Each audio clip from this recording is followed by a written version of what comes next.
You know, as the generations have gone on, we understand things a bit more about death and grief and all of that stuff. How old were you when you found out she had cancer? I was 16, almost 17. I'm really grateful that they were really honest with me from the start. Talking to people about how we feel isn't a failure. Talking about how we feel is a positive, because you internalise things within you that's never going to be good for your mind or your body. Charlene White, welcome to Gold Mines. It's lovely to have you on today. How are you? I'm good, thanks. Now, I feel like I know you. Obviously, you presented me with my award at the MOVO Awards. Yes, I did. Was it last year or the year before? Year before in Sheffield. Yeah, which was an incredible moment for me, being in, my local city. It was an incredible moment for me because I've grown up watching, just the most amazing things that you've achieved. And I remember that night because I had to really stop myself from completely fangirling you. Which happens with very specific people in my life because you're a legend. Aww. And to be presenting you with the award and sat at the table with you and what have you, it's like, I remember thinking, what do I talk to Jess about? Because she's just incredible. I think I was probably a little bit tongue-tied, so I'll apologise. No, 2 years later, I'll apologise. Absolutely not. It was such an honour to receive my award from you, and it was, a fantastic night. But I feel like I know you really well because you're on our TV all the time presenting the news, you're on Loose Women, we see you all the time. And I just wonder, if you look back at your career and, where you started and where you are now, how do you feel and what part and stage are you in at the minute? I think there's still an element of disbelief, I suppose, just because I decided what I wanted to do when I was 16. Yeah. I'm the oldest child and then the oldest girl. And I think anybody who's the oldest daughter will probably be able to understand this thought process. Is you're the one that came first, you had lots of the attention at the start, and then other children come along and you're basically kind of left to navigate stuff yourself almost. You become very self-sufficient. So when I decided what I wanted to do, I just did everything within my power to try and achieve it and learn stuff along the way. My parents weren't in the industry in any shape or form. They found it weird that I wanted to do this job. They thought I'd be unemployed for the rest of my life. I think they thought I'd end up never leaving home ever and just living underneath their roof. But I never thought that I would be where I am now, just because when you're 16, yes, people ask you lots of questions. What do you want to do when you grow up? Blah, blah, blah. Where do you see your future and all that stuff? But I think there's a disconnect in your mind as when you say to yourself, this is what I want to do, but I still don't know if I'll ever be able to actively achieve it. So yeah, sometimes I do have those moments of disbelief where I wake up and I go, wow, okay, I did do it then. Yeah, strange feeling. But you must understand that. Yeah, I definitely have gone through moments where I suppose when you have high aspirations and you're always working something, then it happens. It's a strange feeling, isn't it, when you're there and you're like, oh, I've actually done this. I thought I'd always just be working towards it and never quite get there. But I mean, you must be a very driven person, and you must have been a very driven young woman to follow your dreams and go in not an unconventional route, but a route that perhaps your parents hadn't imagined you'd go in. Yeah. When you're the child of immigrants, very particular jobs that you are allowed to do. Mm-hmm. So, doctor, dentist, lawyer, all of those stable jobs, accountant, all those stable jobs. But what my parents did with all of us actually, is they did like a scattergun approach. So we could try our hand in whatever we thought we had an interest in, anything we thought we may well be interested in. So I did a lot of music lessons. I went to drama school part-time. I went to Italia Conti. I did loads of sport. They basically just threw loads of things at us, let us try lots of stuff, and then we could see what stuck. And I ended up being in a situation where basically everything I did I really enjoyed. Apart from guitar lessons, I wasn't a huge fan of guitar lessons. It was really hard. But they sort of let us do loads of stuff. And that's what I try to do with my kids now is you don't know what you'd be interested in until you try it. And when you're a kid, that's the best time to try. Yeah. And when it came to doing the drama lessons, I think was my first step towards realising that I liked performing, and I liked talking to people, and I liked being able to use my voice in different ways. And they liked the fact I had like a part scholarship to go, but they didn't necessarily like the fact that I liked it so much. Yeah. And the fact that I was so good at it. They supported me, but it's not the avenue they were hoping I would go down. And so that was a really difficult thing for them to get their head across. But then they let me do lots of different things. I mean, I brought you pictures today of... Yeah, your first item, yeah. Yeah, my first item here are loads of pictures, actually, of modelling. So when I was 16, I also modelled for a little bit. And there's quite a few of these pictures, but they are... I mean, my goodness, I look so young and probably like half the size in these pictures. Oh, you're absolutely stunning. These dresses are amazing. They're beautiful. So it was actually a wedding shoot that I was doing. Okay. So there's like a gold wedding dress and a head wrap, which is kente cloth, white wedding dresses. And it's my aunt's best friend, Clarissa Gill, as a designer. And she just rang my parents one day and said, do you think Sean would be up for doing a bit of modelling for me? So we're in Dulwich Park here in South London. And it's little things like that. So me being in front of a camera happened quite young as well. Not because I asked for it. This was just her suggesting that I do it. And I actually, turns out, really enjoyed being in front of a camera.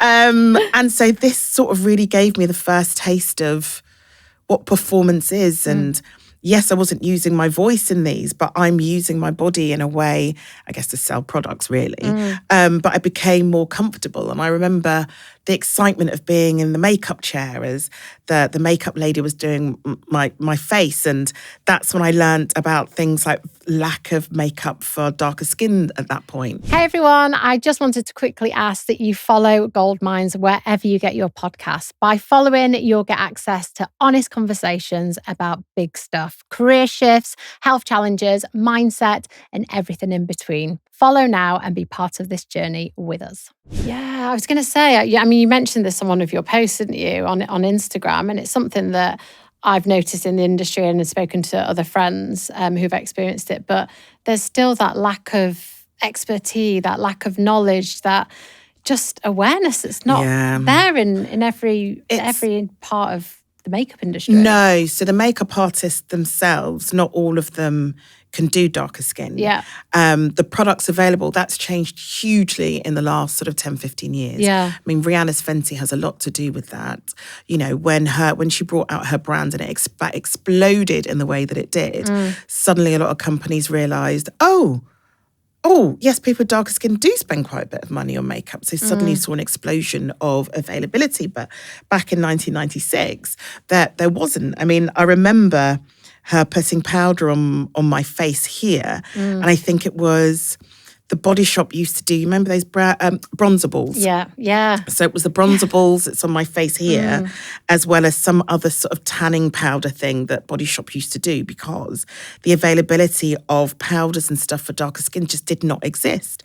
So she was having to use makeup that is for lighter skin tones, but lighter skin tones to make them darker, which is just like to get your head around. It's just a bit weird. But that's when I learned then just, where we sit as darker skinned women, where we sort of sit in the beauty industry then, and how much it's changed to now. Well, that's what I was going to say to you. How much do you think it has changed from 1996 to you sitting in the makeup chair now before you go onto the news? Well, the products are available. Yeah. I can match my tone quite easily with various different makeups, and I use brands that do cater to darker skins. But you don't always have makeup artists who can apply it correctly or match you correctly. Yeah, and that's a big part of the problem, though, and also for you and for myself, when you're on TV, like your makeup and how you feel, your confidence is such a huge part in how you deliver and do your job. Oh, of course.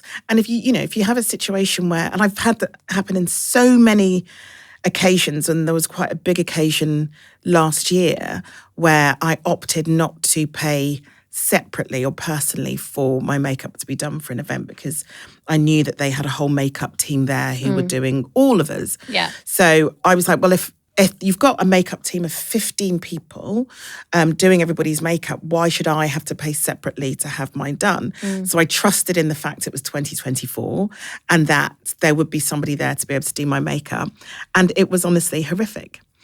And I did the event, but I didn't do red carpet because I didn't want to do red carpet because I didn't want to be pictured with what was just, I looked so ashy. It was unbelievable.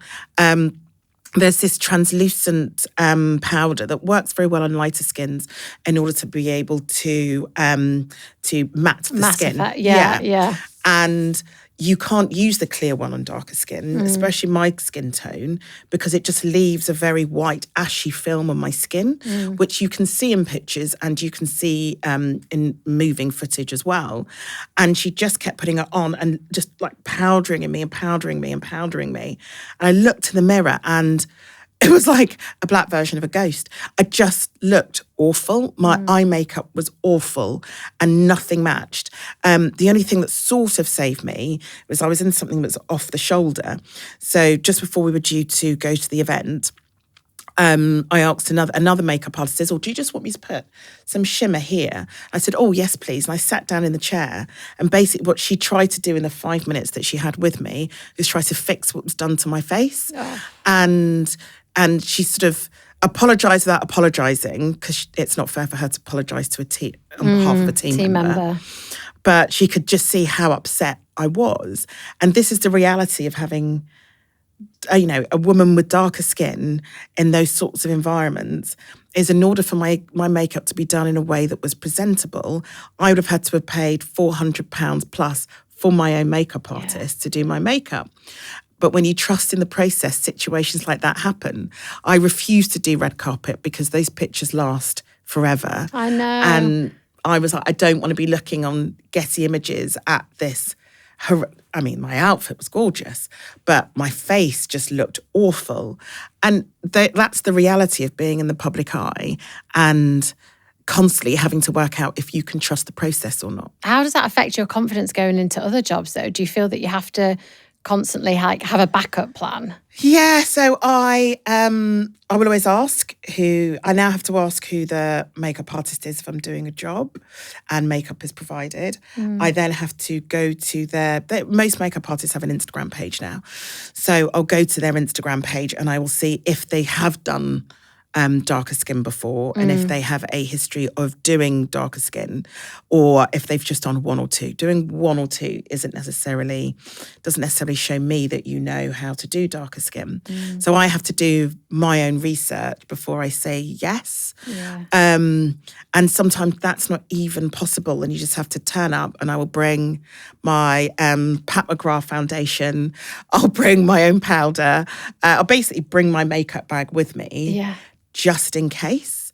And a makeup bag isn't light at all. And it's the planning around all that. You just want to be able to go there and, have your makeup done beautifully by a professional.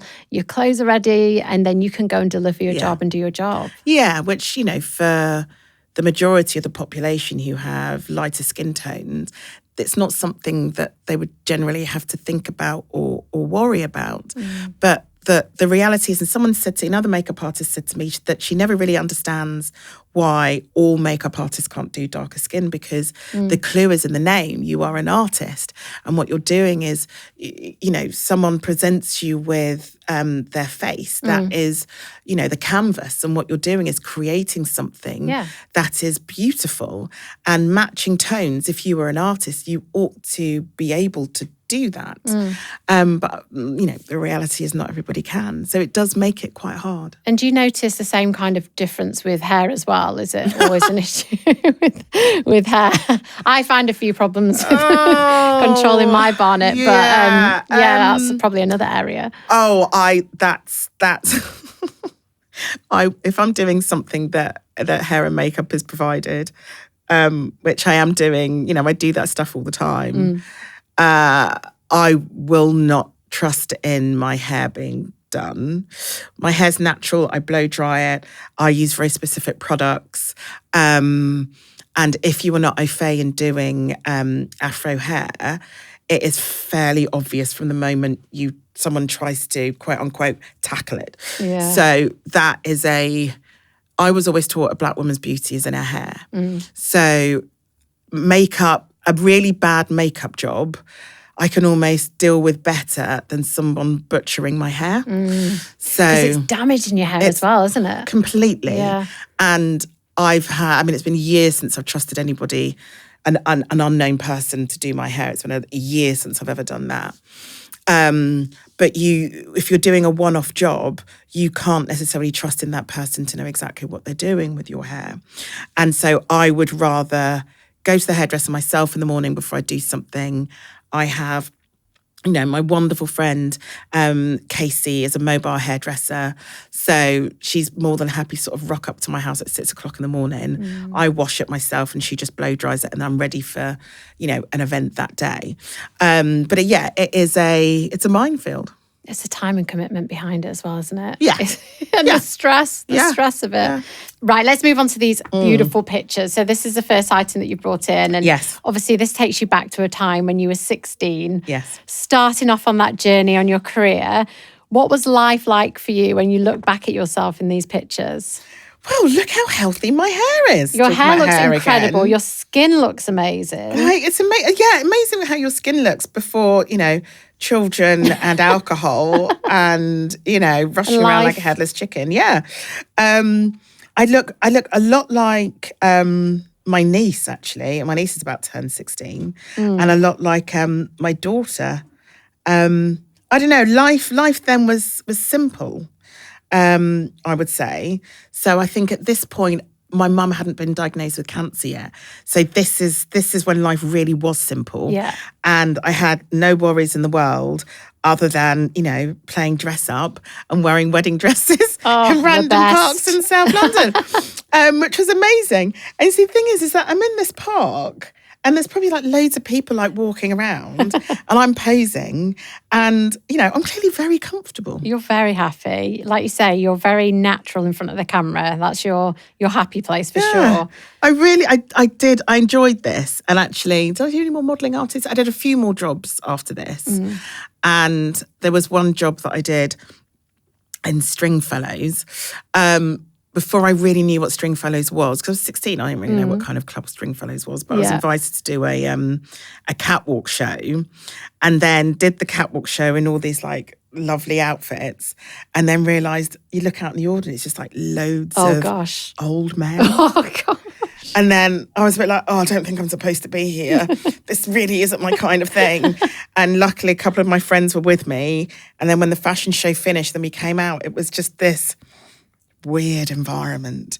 Not a good vibe. Not a good vibe. So we up and left quite quickly. And at 16, we weren't, maybe 16-year-olds drink now, but we weren't really drinking then. My friend Sharon was driving at the time. She was the first of us to get a car because she was slightly older than me. So she drove us there and back and stuff. And it was just a different time. Yeah. And what kind of child were you like? If you could describe yourself now, were you just super motivated, knew what you wanted to do, very kind of headstrong? Yeah, I mean, we have, there's 3 of us. And I think by 16, my sister, who's the middle child, was very middle childing at that point. So I was able to sort of do my own thing under strict parameters, really. I think my parents became less strict with me once I was driving. And that happened the following year. And I saved up and got my car quite quickly. But there was a lot of sort of keeping me within parameters at that point. But a lot of their concentration was on my sister and on my little brother. So I was sort of more able to do my own thing. I wanted to date boys, but I wasn't allowed to at that point in my life.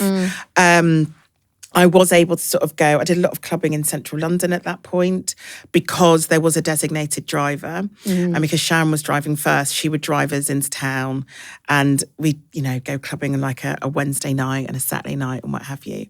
Life was just very carefree. It was before social media. It was, oh God, it sounds so old. It was a simpler time. It was though. It's such a different world. Yeah. It was. And through doing the modelling and doing the acting and stuff, my parents got me a mobile phone when I was 16.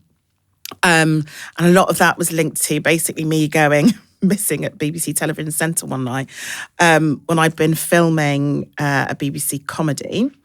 And actually, Ashley Walters and I were filming it together. Okay. I always think he will not remember that it was me. And it was a wrap party. And we shouldn't have been at the wrap party at 16 years old. You know those mornings when you wake up and you feel like you've barely slept. Maybe your partner's been tossing and turning. Maybe you were too warm, or maybe your mattress has just seen better days. Sleep is where your body rebuilds, your mind resets, and those golden moments are made possible. That's why I've partnered with Simba. Their hybrid mattress is designed with cutting-edge technology to keep you cool, supported, and undisturbed through the night, so you can sleep deeper and recover better. With over 350,000 five-star reviews and more than 100 sleep awards, you can trust that Simba really are the experts in great sleep. So if you've been waking up achy, tired, or just not feeling at your best, maybe it's time to upgrade your mattress. With a 200-night risk-free trial and free next-day delivery, better sleep could literally be at your doorstep tomorrow. Shop at simbasleep.com/goldmines. On this podcast, I'm always inspired by people pushing themselves to the new heights, and that same spirit comes through in David M. Robinson's latest collection. Each design captures a different side of life, and at the heart of them all is the same promise: stylish jewellery, crafted to the very highest standards, with a level of detail that makes every piece feel truly special. From day-to-day pieces to iconic collections to bespoke items, DMR has something for everyone. Alongside jewellery, DMR are also retailers of leading luxury watch brands, so it's a perfect place to mark life's milestones. Discover the piece that could mark your own golden moment. Just head to the link in the description. Dream it, make it, love it. But we were at the wrap party and, drinking probably what was like really disgusting warm wine. But because no one told us no, we were like, we'll just keep going then. And I should have been home at, say, 6:30. And at 9 o'clock, I still wasn't home. And bless my parents, because they're not in this industry at all. And I was old enough to not have a chaperone. So I was just there by myself. And bless them, they were just calling the BBC switchboard trying to find me. But they didn't know what the name of the show was. They didn't know the production company. They didn't know who the producer... So they're literally calling the BBC switchboard asking if anyone's seen Charlene White. And Television Centre at that point was this huge beast with so many shows being recorded at any one time. So obviously no one could track me down. And then I sort of wander in the house at 10 o'clock at night and they go absolutely crazy. I'm like, yeah, but that's just what people do. They go to wrap parties, Mum. That's what they do. That's what the industry is all about. Probably me with my know-it-all attitude. That must have been such a different world for your parents, though, because obviously having a 16-year-old anyway is like new territory with your first child. Yeah. But then actually you being in this industry, in this world that actually they didn't really know anything about, must have been quite scary for them. Yeah, I think it was. And they were just constantly calling, but no one knew how to find me. And, no one knew... I mean, they didn't really know my agent's details or anything like that because it was all new stuff for them. So after that point, for my birthday, that's when they bought me a phone, old one-to-one phone, flip phone, so that they could keep an eye on where I was. They didn't want to stop me from doing what I was doing because they understood that I really enjoyed it. But they also understood that it was a world they didn't know. So they wanted to be able to get hold of me when I was supposed to be home. Yeah. But I was told in very strict terms that I was not going to another wrap party again at my age. I'm not surprised. It's like, ruining my life. Yeah, but how do you think about it now as a parent? Oh my gosh. I was 16 and drinking warm wine at a wrap party at Television Centre. I shouldn't have been at all. But it was a very different world then to what it is now, the whole media sphere and dramas and comedy, all of that acting sphere is very different now to what it was then back in 96. But the thought of my child and, either my son or my daughter will end up going into performing in some way, shape or form because they do both love it. But at 16, for me not to be able to get hold of them for 3 hours when they are recording a drama or what have you, panicked. Terrifying. So I would like to say, I did massively apologise, but knowing me, I didn't. I was, it's just what we do. It's what happens. You mentioned briefly that your your mum had a cancer diagnosis. Yes. How old were you when you found out she had cancer? I was 16. Oh, 16. I was 16, almost 17, when the diagnosis came through. And, I think you always look at things, I'm sure you do now, you look at things that's happened in the past slightly differently once you have children. Yeah. And you think about scenarios, and you think about life through the sphere of your own parents. And having a kid at 16 and having to explain to them that you have cancer, I just can't imagine. I can imagine, because my best friend had to do it with his kids when he was diagnosed back in 2020. But it's trying to have the conversation without panic, trying to have the conversation because you sort of have to, because she had to, because she was going into treatment, but also explaining the situation without giving panic to your child. Yeah. And that's a really difficult balance to do as a parent. And I think I probably only really took it in once I became a parent and I look back at that time, and just no one gives you a booklet or a how-to guide or anything like that. I mean, there are now children's books that exist now that you can read to your child that can help with that process a little bit, but no one else can tell you that. No one else can tell your child that other than you. Yeah. And that's such a hard conversation to have. But I'm really grateful that they were really honest with me from the start. And it was a very nonchalant way that she told me. I think we were in the kitchen cooking Sunday dinner, as we did most weekends together. And it was a very nonchalant kind of going, this is happening. This is what the doctor said, and I'm going to be starting treatment in a couple of weeks, but I'll be fine. And you're like, oh, right, okay. You sure? And she's like, yeah. And it's like, oh, right, fine. But because she was so upbeat about it, and that's something I'm always very aware of when I deal with difficult things with my children, is the way in which you tell your child something, that's a thing that will impact them for the rest of their childhood and the rest of their life. So, you deal with things, your tone of voice, your body language, all of that stuff. Like, no one teaches your child fear but you. Yeah. So if you're really afraid of spiders and they see the reaction that you have every time you see a spider, your children will always be afraid of spiders. This is exactly what happens in my house. Are you afraid of spiders? I'm terrified of spiders. And now my daughter is terrified of spiders. And I know it's my fault, but it's so hard. And they absorb it. You're absolutely right. Yeah. They absorb your emotions. So if you, and I think we sometimes underestimate that. So, I don't like spiders. I think that was fairly obvious from the jungle. You're very brave to do that, honestly. I don't like spiders, but I was very mindful of passing that on. Yeah. My older son is afraid of spiders because I don't think I masked it as well with him. Yeah. But with my daughter, who's younger, she'll go around, she'll see a spider and she's getting it to crawl onto her hands so she can take it outside. That's impressive. So I got it right with her.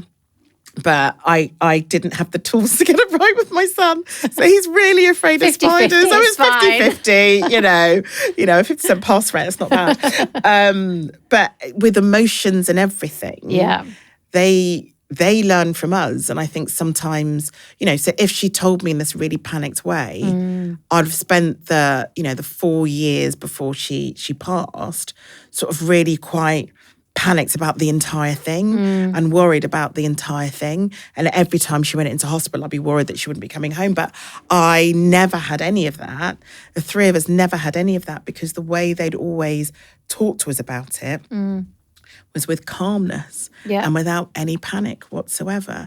And that really helped our journey as children with her diagnosis. And did she explain the details of what she was going through? Like, did she explain the treatment? Did you need that level of information, or was it just kept very top line? No, I sort of, because treatments would change every now and then over the years. So some treatments she couldn't go to work. Most treatments she could. So she'd have treatment in the morning and then go to work in the afternoon. Or she'd have a week of treatment, have a couple of days of recovery, and then she'd be back in work again. So, life as we knew it, we sort of went into a rhythm that worked for us, but they were very good at arming me with what I needed as the eldest daughter to help the family unit to roll through it and roll through the ups and downs of it. we had, she'd be in Greenwich Hospital as it was then, and she'd be having treatment where she had to stay in for a few days, and we'd have to bring all our homework with us, and we'd be sat on the hospital bed doing homework. That is my normal. Yeah. So, and before you had the telly on the sides of the bed, we'd be carrying like the massive portable TV from their bedroom, and putting at the end of the bed. And then we'd have like a wire coat hanger trying to get a signal so she could watch EastEnders and Coronation Street after we'd finished our homework. All of that is our normal because they made it a normal part of our childhood, really. So I know people, maybe listening and go, oh, that's so sad. But my childhood, my teenage years, I don't know any different. So, and they made it into something that wasn't like this disastrous thing. They made it a part of our life, really. And we were surrounded by this huge support network, both within friends, but also with family, our friends from school and their parents. Everybody was sort of, pitching in and helping to try and make this moment in our lives as normal as possible. And what was the impact on your dad at that time? Because, we all take ourselves there, don't we? And think about if we were to lose, our person, our partner, what was the impact on him, do you think, during that time? I think generationally and culturally, it's just not something that older men are used to talking about or sharing. Yeah. They met when they were in their early 20s and, they were together for over 20 years because they were married. They were married the year I was conceived. I went through a period of thinking that they got married and my mum was pregnant and I had a massive go at them and they promised me that I was conceived on the honeymoon. But I just think they're a generation that kind of you just get on with stuff. Yeah. And I think the one thing I'm really pleased about is, as the generations have gone on, we understand things a bit more about death and grief and all of that stuff. And I think we understand that men showing feelings or talking about the things that they're finding difficult. I look at my brother and his friends and, his friends, his close circle of guy friends are all the boys that he went to school with. They're like a tight group and I adore them. And the way they talk to each other and the way that they're honest about feelings and life and difficulties and all that sort of stuff, I look at that generation, because he's 32 now, I look at that generation and think, okay, we're slowly but surely breaking that whole, stiff upper lip or, the British way of just, keep on and carry on or whatever, that, you don't really, you just dust yourself off and just keep on going. That has been responsible for so many things where mental health is concerned. Yeah. I like to think that as the generations have gone on, we slowly but surely are accepting that talking to people about how we feel isn't a failure. Talking about how we feel is a positive because you internalize things within you that's never going to be good for your mind or your body. It's hard, isn't it? Because I'm thinking of like my dad as well, and he's that generation, a black man who doesn't know how to or see the real benefits of communicating in that way, and that's something that for him, he's probably not going to change because he doesn't see the benefits. Yeah. Whereas, like you're talking about your brother and that next generation, they do see that, don't they? Oh, completely. And I just think we can't always turn, we learn lots of things from our parents and our grandparents and learn like so many amazing things that make us the people who we are and who we grow up to be. But there's also so many things that were seen as being okay with that generation, the generation above them, that we have to, turn the tide and we have to work really hard at understanding, but also making sure we put into place the building blocks that we all need in order to live our lives in a way where we look after our minds and our body. We spend a lot of time talking about keeping fit and going to the gym and, as an older woman in perimenopause, doing weights and all of that stuff. Yeah. But we don't always have honest conversations about how to keep our mind healthy as well. And I think for a long time it was seen as sort of a very airy-fairy kind of hippie way of looking at life and blah, blah, blah, and that stuff just doesn't matter and blah, blah, blah, blah. But, we can see the cost it has to businesses, to the NHS, to, so many different factors in the society in which we live in. When we don't see looking after our mental health as important as looking after our physical health, the cost all round is huge. And I know you've lost your dad recently, and I know say as much or as little as you feel comfortable, but do you mind just saying how much of an influence he has been on you and your life and your children's lives as well? Oh my God, a huge influence. I am a journalist because of his obsession with news. Like, news was an everyday, all-day occurrence in my house. He'd be up at 5 to leave at 5:45 to go to work, and it would be, from its inception, BBC News Channel or CNN or whatever would be on in the morning, because he has to watch the news in the morning, and then he has to buy a newspaper every day, and then when he comes home, we have to watch the news. We have to watch, the evening news on ITV, or watch old Sir Trev on at 10 o'clock. I mean, honest, and he taught me to reading the front pages of newspapers. I'd be sat on his lap and he'd be getting me to read the headlines and what have you. So he's a huge part of who I grew up to be, because news was weaved into my life from a very, very young age. And it's actually weaved into my kids' life at a very young age as well. Like, they sit down and they have to watch a news round before they go to school every morning. 7:45, they sit down, they watch news round. My son's slightly older. Like, the TV's not allowed to go on in our house until 7 o'clock in the morning, and he's usually up before them. Yeah. So if I'm downstairs pottering, and I'm watching BBC Breakfast, or if I'm watching GMB or what have you, he'll be lying on the sofa and he's watching the news, and he'll ask lots of questions and stuff. And we talk very honestly about world events and current events, because that's what my dad used to do with me. And he worked his little bottom off in order so the three of us could have a good start in life. He'd be up and out the house at 5:45 in the morning to work as a postman, and then his working day wouldn't finish till 10 o'clock at night, because he went from, he'd finish his shift at the post office, and then he'd go and pick up kids from school, and then my mum would come home from work at 5:30, then my dad would go back out to work again, and then he'd it was a driving instructor, and then he would finish his working day at 10 o'clock at night and then come back home. And then it was rinse and repeat and rinse and repeat, because they wanted to send us to private school. They managed it, and what they produced was sort of 3 kids who are very confident, very self-assured, headstrong, and basically, all 3 of us, fight really hard for the things that we want to do. That's incredible. And like, your parents are just a core thread throughout you completely, not just in you as a person, but everything that you've gone on to do. Yeah. And I suppose if we move on to your golden moment, which you've got this beautiful blue dress in, and you can tell us a little bit more about it, but your mum and your dad, I mean, what would your dad be thinking now? So this is the blue dress I wore when I first presented news at 10. Yeah. I've actually not worn this. The dress is so precious to me that I've actually not worn it since.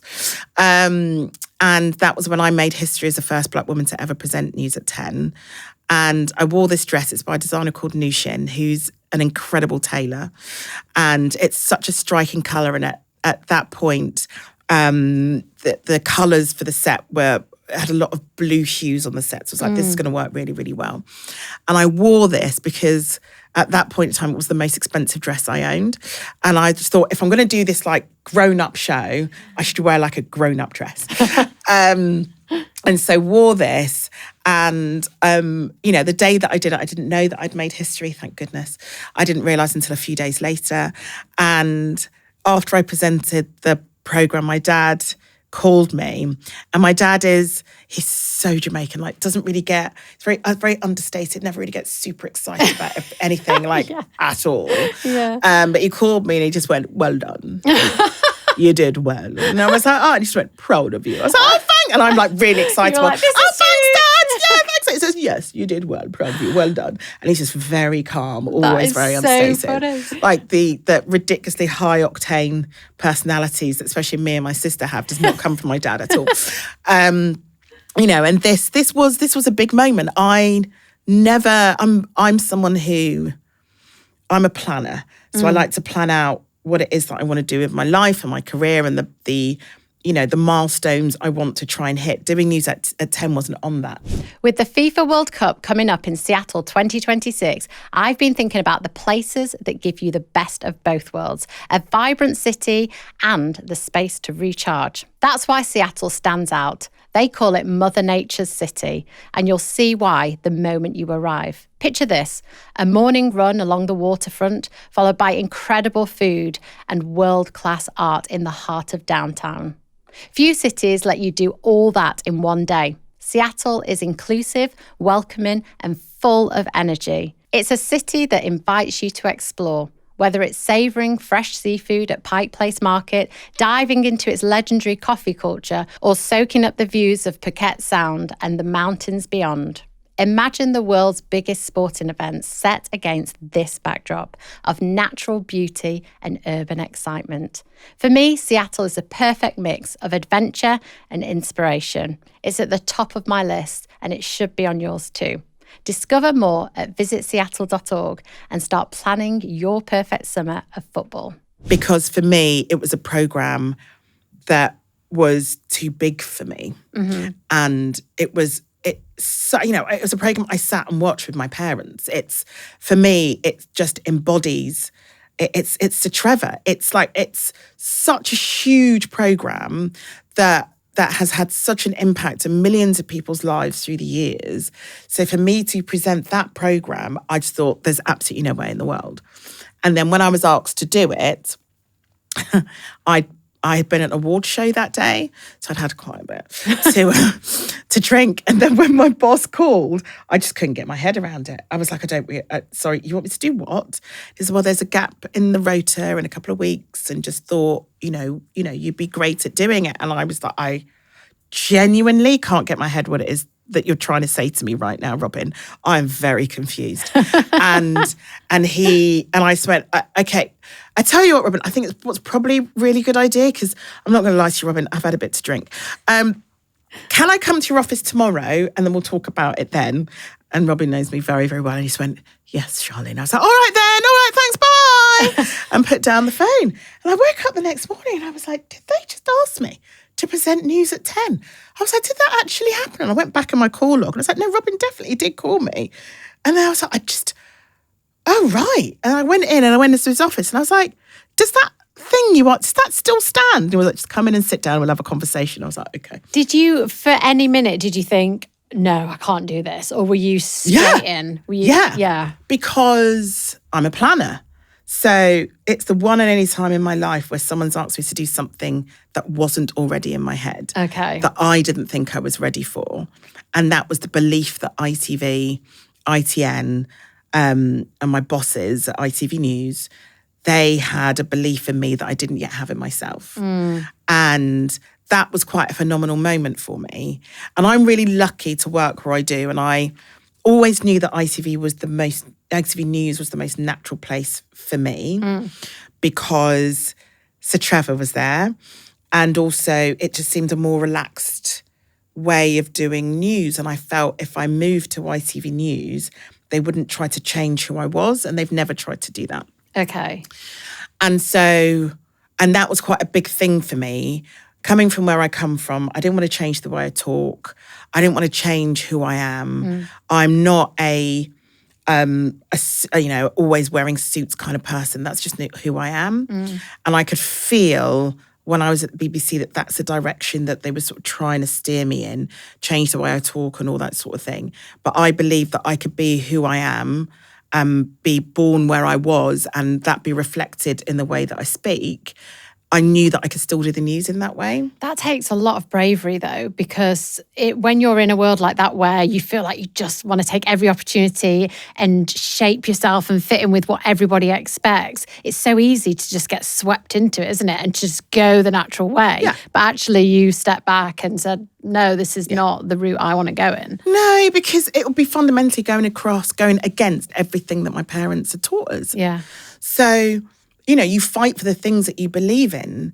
My mum and my aunt, having been educated here in secondary school, they were routinely told that they couldn't do the things that they wanted to do simply because they were immigrants and at that point had accents and so therefore were unintelligent and incapable of doing the things that they wanted to do with their lives. My aunt went on to become a deputy head, and my mum was a social worker in children and families and saved multiple children's lives. When they were at school, they were told that they weren't going to be able to achieve any of those things. They were told that all they could simply aspire to be was a secretary and that's it, because that's all their brains could cope with. And so when you grow up in an environment where you've got men and women in your household who've been routinely told that they could only be one thing and they'd fought to be what they knew they were capable of, that's the environment I grew up in. Yeah. So when someone is sort of saying to me, that's not how we talk at the BBC, or, you need to think about doing this, or you need to think about doing that. And I kind of sit there and I was like, someone's asking me to change who I am. Whereas I know that I can achieve the things that I want being who I am. I rock up on ITV News in braids with like a top knot and all that sort of stuff, because why should I change who I am, where I'm from, because it might make somebody else feel comfortable. I should be able to be who I am and still be taken seriously. And so I fought very hard, and I've probably lost jobs as a result of that. But what I have done is been able to create a career where I can be fundamentally myself and be able to stick with the things that I believe in and stick with how I was raised. And that may not work for everybody, but I was raised to be true to myself. And if I don't do that, then, I'm fighting against the values that my parents taught me. And in the long term as well, you're protecting yourself, aren't you? You're protecting your mental health. You're not creating that like cognitive dissonance where you're trying to be something, but you're over here at the same time. You're protecting you and your authenticity, which is something that a lot of people do struggle to do, particularly in this world now. Yeah. And I think, I remember when I went through a stage of sort of having my hair flat twisted and it was out. My hair's still natural, but I blow dry now. But at the years when I used to have it out and with flat twists and what have you, it's not just about the impact on viewers seeing that, which, something they hadn't seen before, but accepted that that's a part of who I am.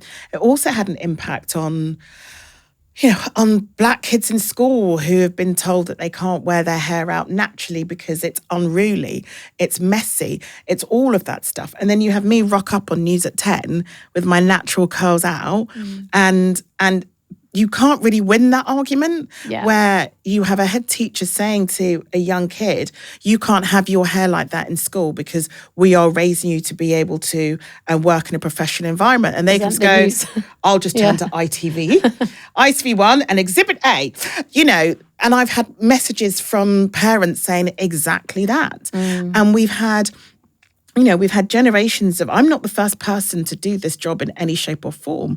There have been many Black women who have come before me who have been held back for various reasons within the broadcasting industry.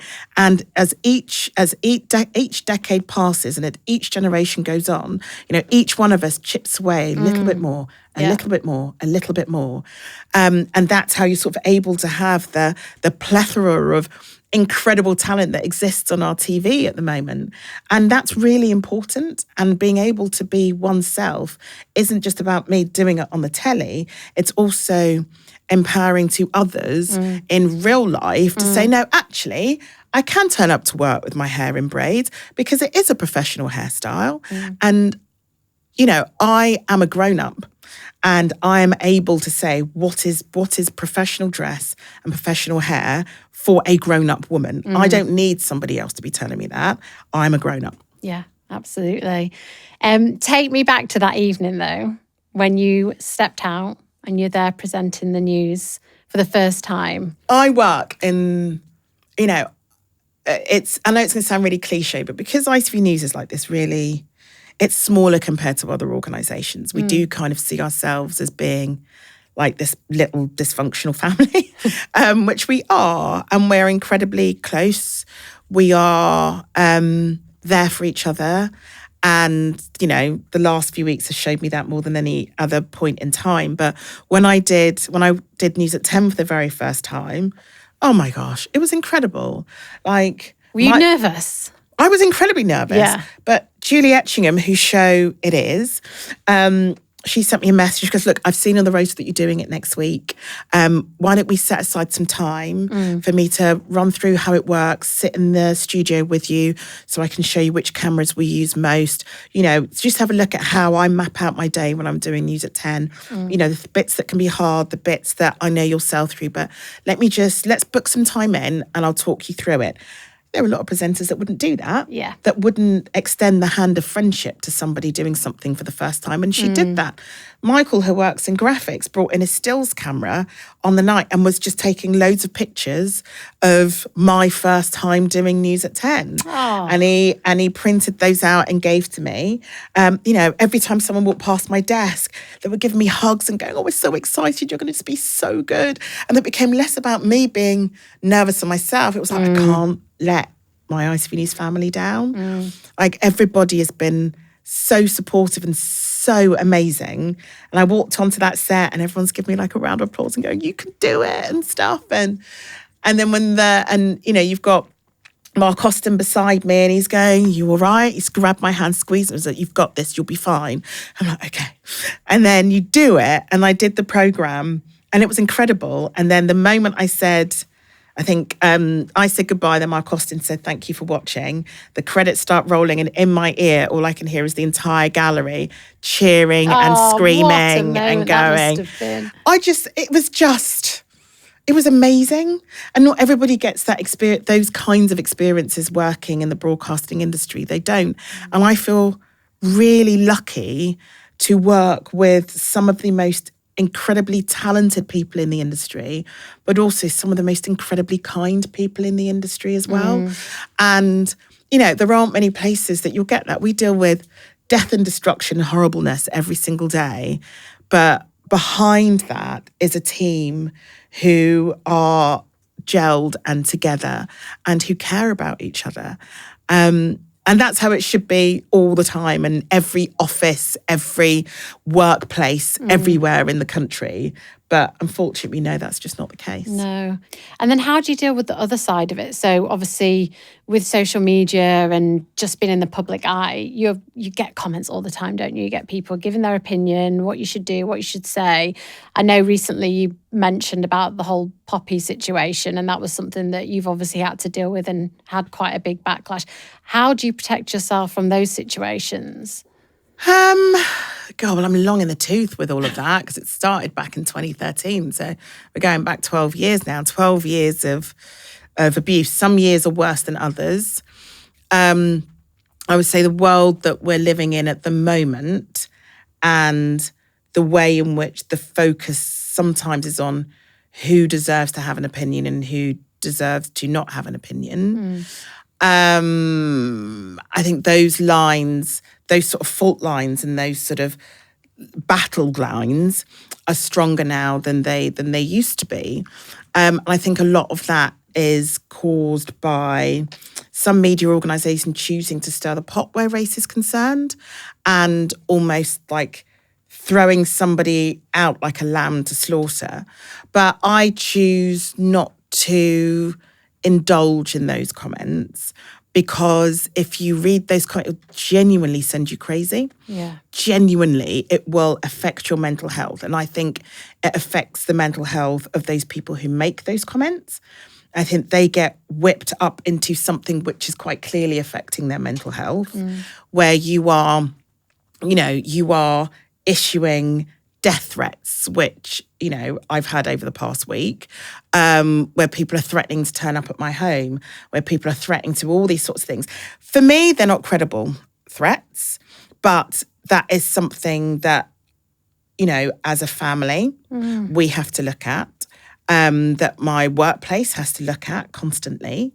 And all of that is related to those who deserve to have an opinion about something and those who people feel do not deserve to have an opinion about something. And I think we live in a world now where you have certain places, certain leaders in the world that enjoy stirring that pot and who don't necessarily care at all about the ramifications of that. And that's the sort of era that we are living in at the moment. And, the facts do show that amongst, the most abused people on social media are Black women. And that's just the reality of it.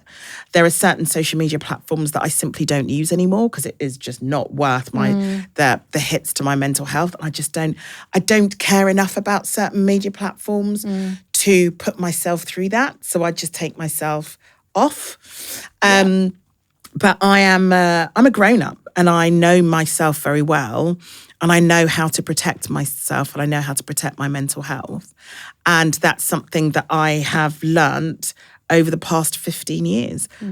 I simply don't get involved. Do you ever feel like you just want to walk away from the conversation, whether it's just completely step away from social media altogether or step back out of the limelight? Does it ever make you want to go to that position or would you not allow it? Well, I just sort of think I was raised that bullies don't win. And as hard as it is, especially as a woman, you don't have to be in the public eye to face abuse online as a woman. You can post a picture as just a woman who lives in the north of England or, in the west of England, whatever. And you think you look amazing in, the swimsuit that you've bought and you feel $1 million. And you said, you know what, I'm going to post that up. The mental rhythm takes, oh God, but does my tummy look flabby in that? Does my arms look flabby in that? Oh God, does my chin look weird? Or do my legs weird? You constantly go through all of that. And then you feel, do you know what? I'm confident within myself to post that up. But you post it and you cannot be somebody that's in the public eye and you will get a barrage of abuse. Because people somewhere do not believe you have the right to feel good about yourself. And therefore, they will try and cut you down at every single avenue. And that's not something that's a public eye issue. That's an issue that women have to deal with every single day. And should we be hounded off social media, as lots of women are, and not women in the public eye, women who are out of the public eye, who are hounded off social media because people don't agree with take the mickey out of their nose, or take the mickey out of their arms, or take the mickey out of their, slightly flabby tummy, or, they just don't like the fact that you have a body that you shouldn't be proud of. And you can be proud of that body and post that up online, and there will always be a sector of society that makes you feel as though and will let you know you do not deserve to be proud of the way that you look. That's the reality of being a woman in 2025 on social media. These are the things that we have to navigate on a daily basis. How sad is that, though? And how sad is it for our daughters? Oh, I mean, I do not want my kids on social media at all until their late teens. I don't know if that will be possible, but I think there's definitely a wave of change with social media and what age you should have access to it. There's definitely something's happening, isn't it? And I do think that we will look back in, 5-10 years time, be like, what were we thinking? Like, do you know why? what? I think it will take our kids to do that. Yeah. To be perfectly honest, because if you have a generation of kids who don't have full access to all social media, they will then be unlikely to give their kids full access to social media, and they'll sit back and go, I cannot believe that we were just allowed to just take part in the Wild West like that, just constantly allowed to take part in it. But I think it's also down to parents educating themselves. Parents can't constantly work out how to keep their kids off certain things on iPads, on phones, or any of that stuff, because kids will always find a way around it.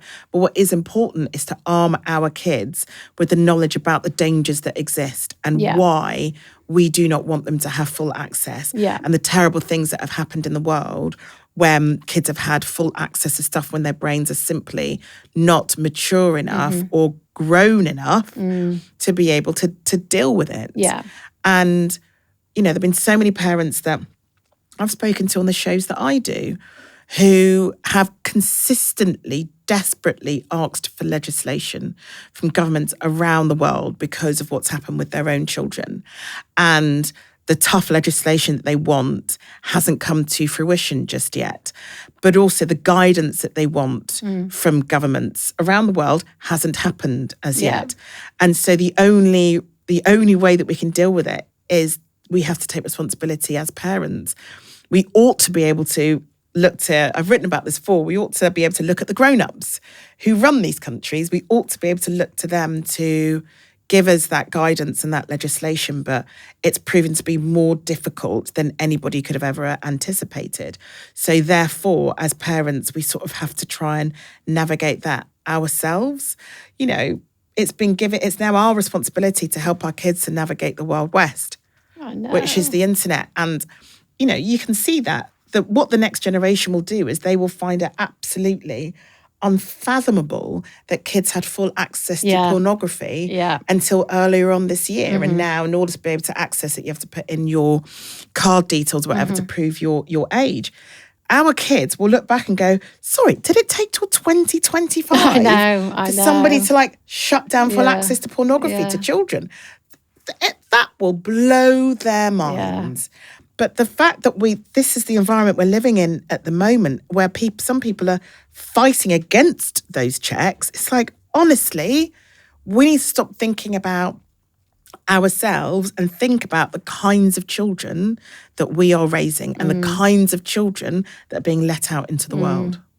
And I think, obviously, just to touch on your third item here, and it goes back to what you're just saying now, you've been able to move into a slightly different area with Loose Women. So obviously the news, very intense. You're delivering, you know, really important headlines and stories. But with Loose Women, you've been able to cover some really important topics, but in a really conversational way with great women to offer their own experiences. How have you found the difference between the news and Loose Women? To be honest, there isn't a difference for me. Really? Because for me, Loose Women is another vehicle for conveying current affairs and news and topics that are important. We just do it in a slightly different way. Yeah. We will cover news stories and events that happen, especially in politics and world events and global events. We do all of that stuff. We just do it in a slightly different way, which I think is very important. News, you know, the building blocks of news have always been done in the same sort of way. You've got, you've got Newsnight, you've got Question Time, you've got the Today programme on Radio 4. You've got all these programmes that discuss news, but in quite similar ways. And for me, that's always been quite a bit of a class issue in terms of if you convey news in a slightly different chatty way, suddenly it becomes less important. It's not in any shape or form. There's a reason why, you know, you have politicians up and down the country. There are quite a few of them who will not come on to Loose Women, especially during an election period. Really? Because the kinds of questions they'll be asked and the line of questioning will be very unlike other news programmes that they've been on before. So therefore, it's an unknown. Yeah, so they've got their tailored responses here and the way Exactly. to answer questions, but it might send them in slightly different directions. Exactly. And that's why Loose Women is such an important programme in the sphere of current affairs and news. Because also, the same person who is, I don't know, listening to the Today programme or whatever could be the same person that in the evening is really enjoying a little bit of Love Island. We are not just one type of person. So somebody can get their hit of news at the top of Least Women and learn lots about what's happening in the world and understand stories a little bit better. And then later on in the programme, we're doing something really fun and absolutely ridiculous.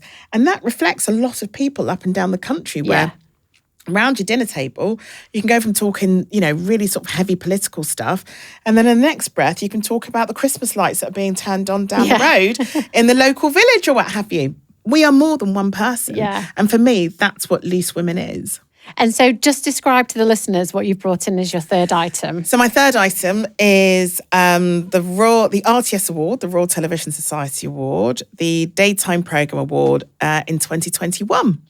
And that's the award that Least Women won for their very first all-black panel that we did. It was me, Judes, Brenda and Kelly. So we did that programme, and it was actually the first time on daytime TV that you'd had a programme that was fronted completely by minorities. The first time? Yeah.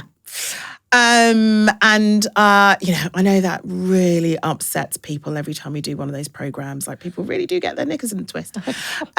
We tend to, because of our varying schedules, we tend to really only be able to get together once or twice a year, maybe 3 times a year. And you can be guaranteed that every single time it happens, people get their knickers in a twist about 4 black women being on the telly and daytime TV.